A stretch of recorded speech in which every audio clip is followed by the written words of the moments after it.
MEP समाज arts science and commerce college Saikheda commerce department अंतर्गत मी प्राध्यापिका श्रीमती US डेरले फायनान्शियल मॅनेजमेंटच्या आपल्या पुढच्या कंटेंटला सुरुवात करणार आहे. आपल्या विषयाचा सर्वात महत्त्वाचा पुढचा कंटेंट आहे वित्तीय बाजार, ज्याला इंग्रजीमध्ये म्हणतात फायनान्शियल मार्केट. वित्तीय बाजार हे वित्तीय प्रणालीतील महत्त्वपूर्ण घटक मानले जातात. तसेच वित्तीय बाजारपेठेंच्या विविध आधारावर त्याचे वर्गीकरण केले जाते. याचा आपण अभ्यास करणार आहोत. याचे वर्गीकरण प्रामुख्याने 2 बाजारपेठांमध्ये केले जाते. त्यामध्ये पहिली बाजारपेठ आहे प्राथमिक बाजारपेठ आणि दुसरी आहे यामध्ये दुय्यम बाजारपेठ. असे एकूण 2 त्या ठिकाणी भाग पडतात. जेव्हा एखादी कंपनी आधी निश्चित केलेल्या दराने सुरुवातीस आपल्या प्रतिभूतींची म्हणजेच डिबेंचर यांची विक्री करते, ती पहिली स्थिती म्हणजे प्राथमिक बाजारपेठीमधली असते. त्यालाच नव्या प्रतिभूती वितरणाची बाजारपेठ असेही म्हणतात. यामध्ये गुंतवणूक करणारे व्यापारी अनेकदा प्राथमिक बाजारपेठेमध्ये सुरुवातीस विक्रीस काढलेल्या प्रतिभूती काय करतात, खरेदी करतात आणि मग त्या दुय्यम बाजारपेठेमध्ये विकतात. फॉर एक्झाम्पल शेअर मार्केटचं असतं बघा. शेअर मार्केटमध्ये आपण वेगवेगळ्या कंपन्यांचे शेअर्स खरेदी करतो. शेअर खरेदी केल्यानंतर एकतर आपण त्याची अमाऊंट बँकेमध्ये ट्रान्सफर करतो किंवा आपण ज्या किमतीला शेअर खरेदी केलेला आहे त्यापेक्षा वाढीव किमतीला दुसऱ्या समोरच्या व्यक्तीला त्या ठिकाणी स्पर्धकाला आपण ते शेअर विकतो. म्हणजेच सुरुवातीला आपण कमी किमतीमध्ये शेअर खरेदी करतो आणि समोरच्या व्यक्तीला जास्त किमतीने विकतो. त्याचप्रमाणे या बाजारपेठेमध्ये प्रतिभूतींचं आहे. सुरुवातीला प्रायमरी मार्केटमध्ये कमी किमतीला त्या ठिकाणी त्याचे प्रतिभूती खरेदी केल्या जातात आणि मग वाढीव किमतीला दुय्यम बाजारपेठेमध्ये ते विकले जातात. म्हणजे एक प्रकारे त्या ठिकाणी इन्कम नफा मिळवण्याचं ते काय माध्यम आहे.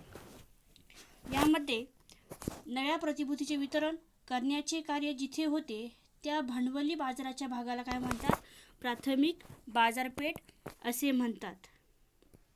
तसेच नव्या दीर्घ मुदतीच्या भांडवलाची ही बाजारपेठ असते. रिकाम्या जागांमध्ये तुम्हाला प्रश्न विचारला जाऊ शकतो, नव्या टिंब मुदतीच्या भांडवलाची ही बाजारपेठ असते. तर कोणते पर्याय असे असतील, अल्पमुदत, मध्यम मुदत आणि दीर्घ मुदत. तर उत्तर काय नेहमी लक्षात ठेवायचं आहे, भांडवलाची बाजार जी पेठ आहे त्याच्यामध्ये नेहमी दीर्घ काळाचे व्यवहार केले जातात. जिथे नव्या प्रतिभूतींचे प्रथमच वितरण होते त्याला काय म्हणतात, प्राथमिक बाजारपेठ असं म्हणतात. प्राथमिक वितरणामध्ये प्रतिभूती कंपनीकडून थेट गुंतवणूकदारांना विकल्या जातात आणि कंपनी पैसे स्वीकारते व गुंतवणूकदारांना नव्या प्रतिभूतींची प्रमाणपत्रे देते. कंपन्या नवा व्यवसाय सुरू करण्यासाठी किंवा सध्याचा व्यवसाय वाढविण्यासाठी विस्तारण्यासाठी प्राथमिक वितरणाचा काय करत असतात, अवलंब करतात. प्राथमिक बाजारपेठ अर्थव्यवस्थेमध्ये भांडवल निर्मितीचे कार्य महत्त्वाचे मानले जाते, कारण यामध्ये सुरुवातीला कमी भांडवल गुंतवले जाते आणि दिवसेंदिवस कंपनीचा त्या ठिकाणी रेट जर वाढला, तेजी जर असेल मार्केटमध्ये, तर साहजिकच आपण गुंतवलेल्या शेअर्समध्ये डिबेंचर्समध्ये तुम्हाला वाढीव त्या ठिकाणी नफा मिळतो आणि तुम्ही नेहमी नफ्यामध्ये पुढचे व्यवहार करता. तुम्हाला जर पैसे काढायचे असेल तुम्ही काढू शकता आणि तुम्हाला जर पुढचा व्यवहार जर वाढवायचा असेल तर तुम्ही तो वाढवू शकता. यामध्ये हे काम केलं जातं. यामध्ये कंपन्या, सरकार, सार्वजनिक संस्था नवीन भाग किंवा रोखे काढून निधीचं संकलन करण्याचं काम करतात. साधारणपणे आपल्याला असं म्हणता येईल, हे कार्य प्रतिभूती व्यापाराच्या एक सिंडिकेटद्वारा किंवा गटाकडून केले जाते. गुंतवणूकदारांना नवीन प्रतिभूती विकण्याच्या प्रक्रियेस अंडररायटिंग असं म्हणतात. परीक्षेत तुम्हाला प्रश्न विचारला जाऊ शकतो की गुंतवणूकदारांना नवीन प्रतिभूती विकण्याच्या प्रक्रियेस टिंब असे म्हणतात. तर काय म्हणतात, अंडररायटिंग. लक्षात ठेवायचं, अंडररायटिंग म्हणजे काय, तर गुंतवणूकदारांना नवीन ज्या काही प्रतिभूती विकल्या जातात त्याला काय म्हणतात, अंडररायटिंग असं म्हणतात. यामध्ये नवीन भाग वितरणाच्या वेळी याला इनिशियल पब्लिक ऑफरिंग असेही म्हणतात. यामध्ये मध्यस्थांना प्रतिभूतींच्या ज्या काही किमती असतं त्याबद्दल कमिशन दिले जाते आणि त्याचा उल्लेख माहितीपत्रकामध्ये सुद्धा केलेला असतो. आता इथे स्क्रीनवर तुम्हाला मार्केट दिसत आहे बघा. यामध्ये प्रायमरी मार्केट दिलं आहे, इथं बॉन्ड और शेअर दिलेले आहे, म्हणजे खरेदी विक्री होताना बॉन्डमध्ये किंवा शेअरमध्ये होते. इथं कॉर्पोरेट सेक्टर दिलेलं आहे आणि इथं बँक दिले आहे. सेल साईड इथं त्या ठिकाणी इन्स्टिट्यूट दिलं आहे, बाय फंड मॅनेजर, आणि हे इन्व्हेस्टर हे गुंतवणूकदार आहेत. इथे त्या ठिकाणी कंपनी आहे, बँक आहे आणि इन्स्टिट्यूट आहे. यामध्ये कंपनी शेअर विकायचे आहे तर काय करते, ऑनलाईन निधी ट्रान्सफर करण्यासाठी बँकेचा वापर करते. आणि इथं गुंतवणूकदार आहेत, या साईडला 3 गुंतवणूकदार दिलेले आहेत.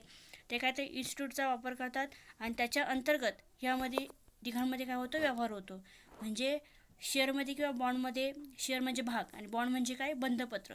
याच्यामध्ये त्या ठिकाणी इथं बँकेच्यामध्ये चलनाची देवघेव होते आणि ट्रान्झॅक्शनचं रेकॉर्ड कुठं होतं, कॉर्पोरेट सेक्टरमध्ये होतं. आणि इथं तुम्हाला खाली बघा कॅपिटल त्या ठिकाणी भेटत आहे, म्हणजे इन्व्हेस्टर काय करतायत, पैसे गुंतवितात आणि ते कोणाला भेटतात, बँके थ्रू त्या ठिकाणी कॉर्पोरेट सेक्टरला भेटतात. म्हणजे बँक मध्यस्थाची भूमिका इथे तुम्हाला करताना दिसून येणार आहे. त्यानंतर पुढे आपण घेतोय प्राथमिक बाजारपेठेची कार्य. मार्केटमध्ये तुम्ही जर बघितलं तर प्राथमिक बाजारपेठेची विभिन्न स्वरूपाची कार्य आहेत. या कार्यांमध्ये वेगवेगळे बदल तुम्हाला दिसून येतील. यामध्ये पहिलं कार्य आहे भांडवल निर्मिती, दुसरं आहे निधीचे संकलन, 3 वितरण पूर्वाभ्यास, 4 अंडररायटिंग आणि 5 वितरण. अशी ही प्रमुख प्राथमिक बाजारपेठेची कार्य आहेत. यामध्ये बघा इथे कंपनी दिलेली आहे आणि इथे गुंतवणूकदार दिलेले आहेत. इथे बघा एक सिम्बॉल दिसतोय. या सिम्बॉलमध्ये तुमच्या एक लक्षात येईल, कंपनी संबंधित इन्व्हेस्टरला काय देते आहे, शेअर देते. इथे कागदाच्या आकाराचा दिलेला बघा, इथे शेअर दिलेला आहे. आणि जो गुंतवणूकदार आहे तो काय करतोय की त्यांना मनी देतोय. म्हणजे मार्केटमध्ये जेव्हा तुम्ही एखादा भाजी खरेदी करायला जातात त्यावेळी समोरच्या विक्रेत्याला तुम्ही काय देतात, पैसे देतात आणि त्यावर तुम्हाला काय देतो, भाजी देतो. त्याचप्रमाणे भाजी विक्रेता म्हणून आपण कोणाकडे बघायचं, कंपनीकडे बघायचं. आणि पैसे देणारी व्यक्ती कोण आहे, गुंतवणूकदार आहे. म्हणजे कंपनी काय करणार आहे तर इन्व्हेस्टरला त्या ठिकाणी शेअर देणार आहे आणि इन्व्हेस्टर त्या बदल्यात त्यांना काय देणार, कंपनीला त्याचा त्या ठिकाणी चार्जेस देणार आहे, मोबदला देणार आहे. असा पार्ट हा प्रायमरीमध्ये अभ्यासला जातो. चला तर आपण सविस्तर प्राथमिक बाजारपेठेची कार्य बघूया. प्राथमिक बाजारपेठेमध्ये प्राथमिक भांडवल बाजारपेठेतील व्यवहारातून भांडवल निर्मिती केली जाते. या बाजारपेठेमुळे बचतीच्या हस्तांतरणाचे, विशेषतः कौटुंबिक क्षेत्रातून होणाऱ्या बचतीचे कंपन्या, सरकार व सार्वजनिक क्षेत्रातील संस्थांकडे स्थलांतर होते.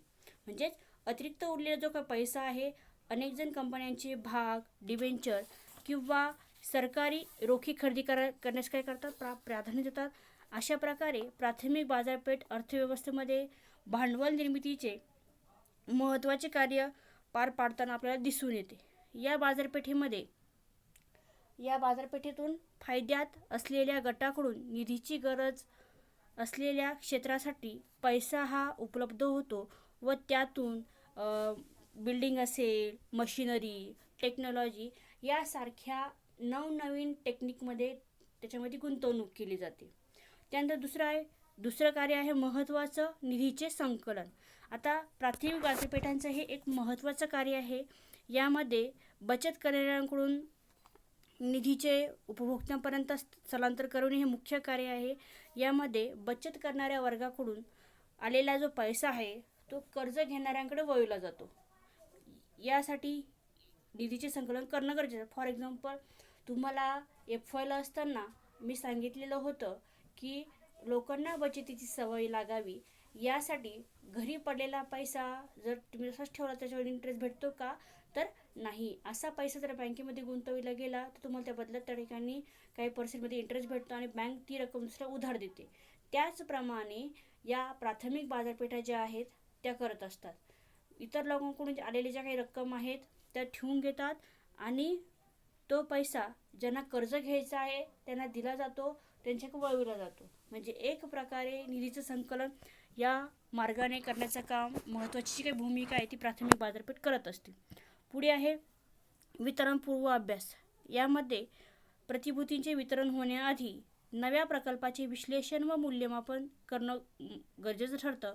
कारण कंपनीचे भाग प्राथमिक बाजारपेठेत विक्रीला येण्याआधी व हे प्रकल्प अहवालाचे मूल्यमापन होण्यासाठी व्यवहार्यता सिद्ध झाली आहे हे गुंतवणूकदारांना समजणं महत्त्वाचं असतं.